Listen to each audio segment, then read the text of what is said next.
They say family is everything. But what happens when everything is also the source of your deepest pain? For years, I carried the weight of my father's resentment, a resentment meant for my mother, but directed at me. I thought enduring it was my obligation, my cross to bear, until one ordinary day, a simple no became the word that changed my life. The abuse wasn't always physical, it was the constant criticism, the emotional manipulation, the blame for a divorce I had no part in. His family watched, and their silence, or worse, their agreement, was a form of permission. I learned to make myself small, but as an adult, I had a job, a life. When a major, mandatory work project landed on the same day as a family BBQ, I politely declined. I explained it was unskippable. His response wasn't disappointment, it was a barrage. How selfish I was. How I always put myself first. How I was just like my mother. It was the same script, but this time, something in me broke open. The dam holding back 20 years of hurt finally burst. I didn't yell. I didn't cry. I was just finally clear.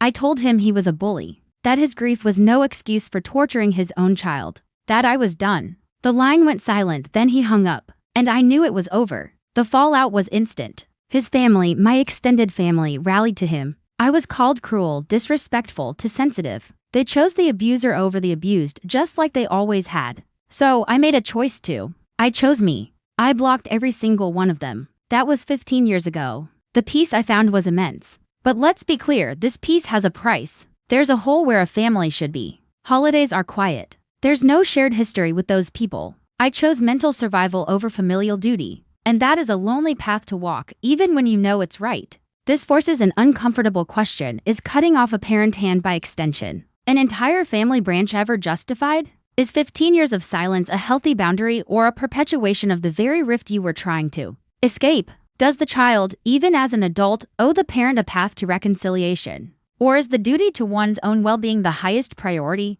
This story challenges the core commandment of honor thy father and mother. It asks us to define what honor really means when faced with dishonorable treatment. Is it honoring them to allow the abuse to continue? Or is it honoring the life they gave you by saving it? Where do you stand on the line between family obligation and personal salvation? These are the hardest choices we dissect. Weigh the evidence and deliver your judgment. Subscribe to The Verdict Zone.